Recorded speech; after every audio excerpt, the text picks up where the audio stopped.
Célibataires, pourquoi vous n'arrivez pas à comprendre que Dieu ne bénit pas les pécheurs? Écoutez, si vous restez dans vos péchés, vous aurez peut-être des maris, des femmes, enfants de Satan comme vous. Ensuite, vous irez en enfer. Parce qu'il y a beaucoup de chrétiens qui appartiennent à Satan. Célibataires, Jésus dit dans Luc chapitre 6, verset 46, « Pourquoi l'appelez-vous Seigneur, Seigneur, mais ne faites-vous pas ce qu'il dit ?»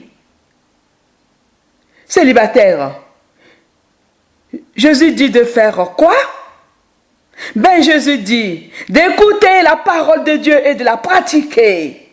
La parole, c'est la Bible que vous tenez dans vos mains tous les dimanches pour faire croire aux gens que vous êtes parfaits, alors que vous êtes remplis de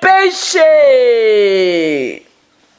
Je vous invite à vous accrocher à elle, car Jésus dit dans Jean chapitre 12, verset 47, « Celui qui rejette sa parole sera jugé par la parole à sa mort. » Oui, il aura un jugement pour chaque homme pécheur.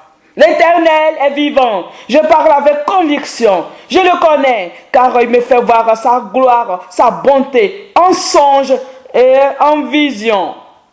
Dieu est bel et bien réel. Ce ne sont pas des paroles en l'air. Celui qui veut t'écouter, écoute.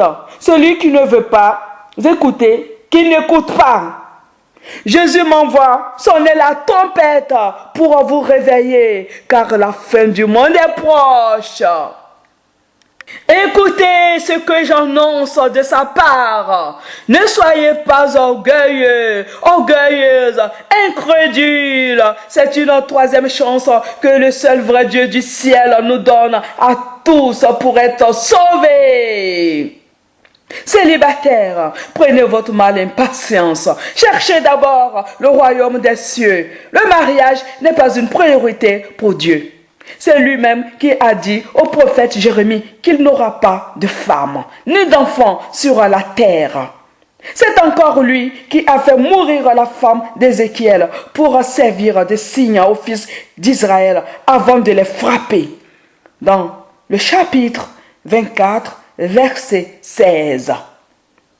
Et puis, Jésus dit qu'à la résurrection, les hommes et les femmes ne se marieront plus, qu'on sera comme des anges, parce qu'on ne mourra plus. Et dans Ésaïe, chapitre 65, verset 23, Dieu dit qu'à la résurrection, les familles seront ensemble. Célibataires, vous savez très bien qu'une famille, ce n'est pas seulement un couple avec ou sans enfants. C'est aussi des pères célibataires et des mères célibataires. Donc, mariage ou pas, faites tout pour sauver votre âme. Car beaucoup de mariés avec ou sans enfants pécheurs iront en enfer. Oui, le mariage n'est pas une priorité pour Dieu. Jésus, Dieu Fils, nous a fait comprendre que certaines personnes ne se marieront pas. Dans Matthieu chapitre 19, verset 10, lorsqu'il parlait des conditions du mariage, ses disciples disent qu'il n'est pas avantageux de se marier.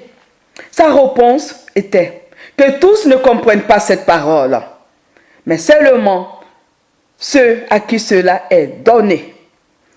Car il y a des eunuques qui le sont dès le ventre de leur mère. Il y en a qui se sont rendus tels eux-mêmes à cause du royaume des cieux. Que celui qui veut comprendre, comprenne.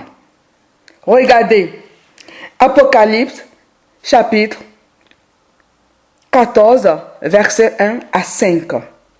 Les 144 000 que l'apôtre Jean a vu en vision qui avaient le nom de Jésus et de Dieu sur leur front, qui ne se sont pas souillés avec des femmes, qu'elles sont vierges et suivent Jésus partout où il va. Et dans le chapitre 7, verset 4, Dieu dit que ces gens-là sont tous de la tribu d'Israël. Et puis, tous les prophètes et les apôtres n'ont pas eu des femmes. J'espère que chacune comprendra que la priorité, c'est de sauver son âme.